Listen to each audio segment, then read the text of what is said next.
Hey friends, welcome back to the Made for More Ministries podcast. I'm so glad you're here because today we're going to dive into something that I think everyone has experienced at some point. The waiting game. Waiting. That dreaded in-between space where you've stepped out in faith, made the hard decisions, and you just are sitting there staring at God like, okay, what's next? Any day now, you can show me what to do here. And maybe you're waiting for clarity on a job decision, on healing, for a breakthrough in your marriage, or for that long prayed for baby, or just the next step in something. Whatever it is, waiting can feel frustrating, confusing, and sometimes just downright painful. But here's what I've learned. God doesn't waste the waiting. The wilderness is often the most refining, transformational place He leads us through. And today we're just going to dig into why waiting is so hard, what we can do in the middle of it, and how we can trust God and still just know that He's working, even when it feels like nothing is happening. There's a story in the Bible that perfectly captures the pain and purpose of waiting, the story of the Israelites in the wilderness. In Exodus 14, God miraculously delivers them from Egypt. Think, parting of the Red Sea, the dramatic rescues, the undeniable proof of His power. But instead of heading straight to the promised land, they wander in the wilderness for 40 years. Can you imagine in our lifetime waiting for God's next step for you for 40 years? Like, that seems like I'm not even 40 yet. So it just seems like, oh my gosh, how can we wait for 40 years for God's answer on our next step of our journey? So why? Because our hearts need transformation. Their hearts needed the transformation. They needed to learn dependence on God. They needed to let go of the old ways and fully trust Him before being able to step into the new season. And sometimes I like to think of it this way. There are certain things as a parent that you will or won't share with your child, or maybe there's certain movies that you will or won't let your child watch. With our daughter being just about 9 years old, there's certain movies that she's not really ready for to comprehend stuff. And obviously there's certain movies that just aren't necessary to corrupt their innocent thinking. But there's just things that they're just not really, their maturity level isn't there yet. And that's what I like to think of with God not bringing them straight into the promised land, because they just weren't ready yet with where their hearts needed that transformation and how they depended on God and the old ways that they hadn't let go of, and the need to be able to truly, fully trust Him in order to step into the promised land. So I hope that sounds a little familiar because sometimes God leads us into a waiting season, not to punish us, but to prepare us. In Lamentations 3:25, it says, the Lord is good to those who wait for Him, to the soul who seeks Him. So to share a little bit with my story, I like to say when my world got turned upside down, of how God brought me into a deep season of waiting and just some things I learned in the process. So the season began when I found out some extremely disturbing news about a mentor that I had leaned on for nearly 10 years.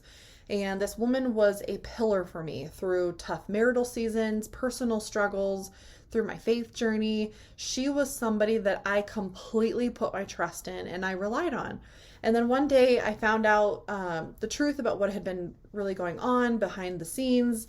And it just rocked my world. I started questioning everything. I questioned my judgment in her, my reality, my faith. If this person I admired so much wasn't who I thought she was, what else in my life was a lie?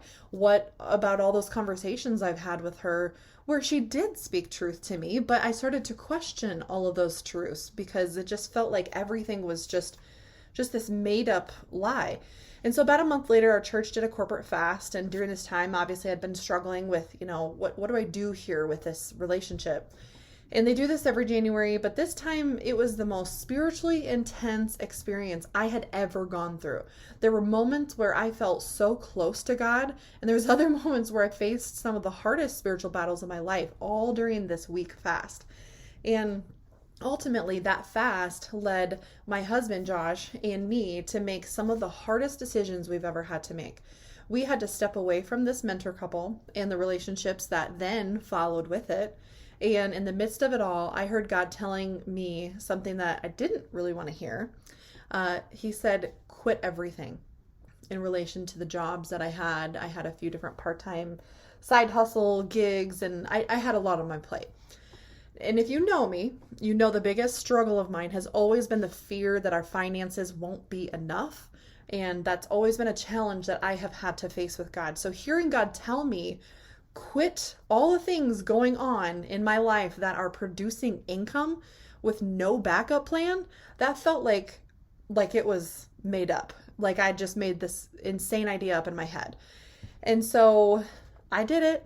I walked away from all of it, believing that God had something better ahead.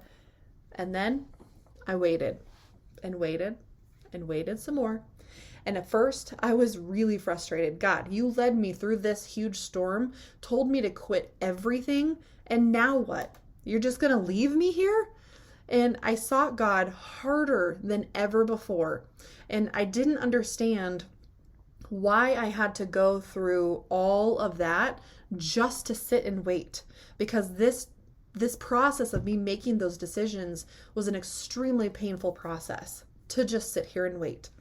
But what I didn't realize was that what the things were that were coming next. A few things to note. We moved halfway across the country. A few months later, I started this podcast. We experienced a loss in a way we never expected when we lost a baby. Then COVID happened, flipping our world upside down again as we're grieving. And then we moved halfway around the country again, all in the matter of just over a year.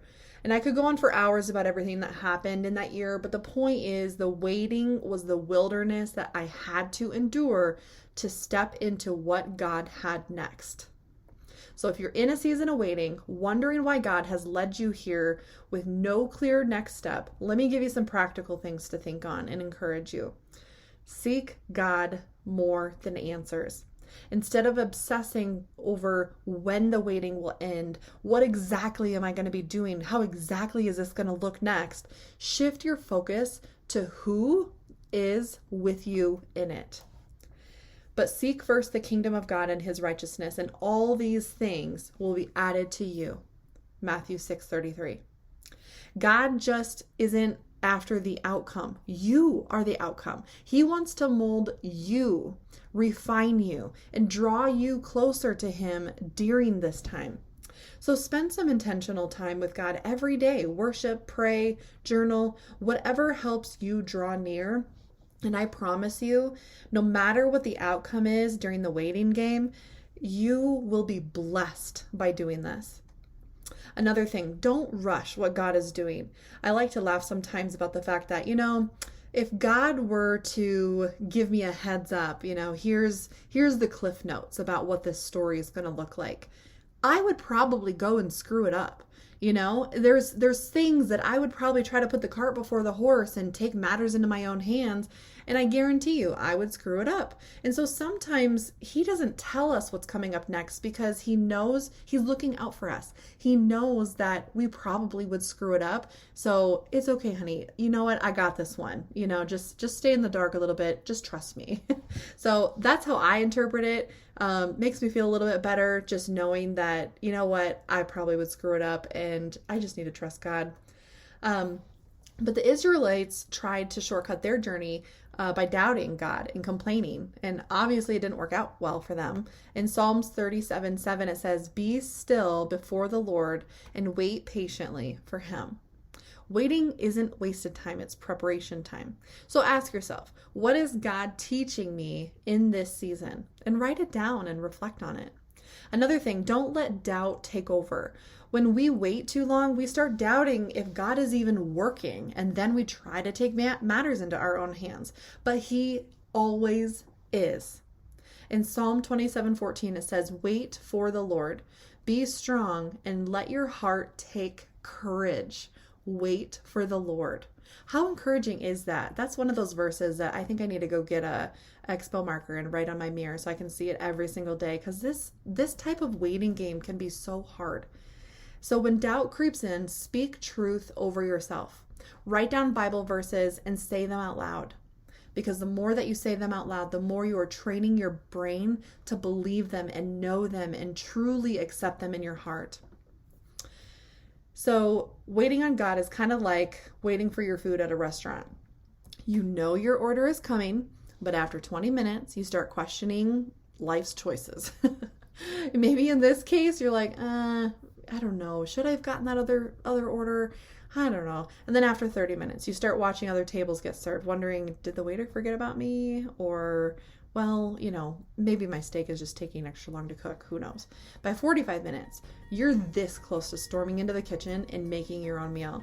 But the best meals take time to prepare. And just like that, God is preparing something far better than we could cook up on our own. So, last piece of encouragement.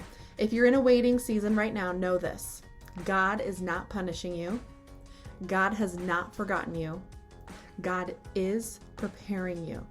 Now, the biggest part is He will prepare you to the capacity that you allow Him to prepare you. You need to be ready to receive. Lord, change me. Open up my heart and change me in the way that you want me to be moving forward.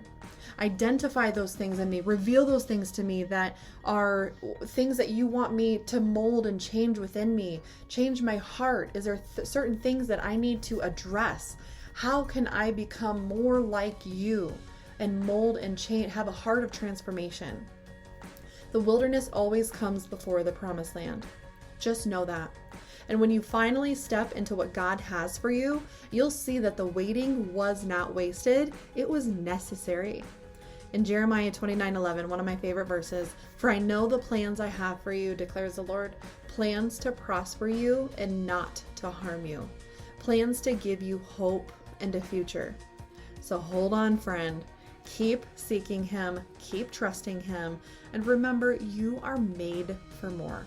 So until next time, keep waiting well. God bless.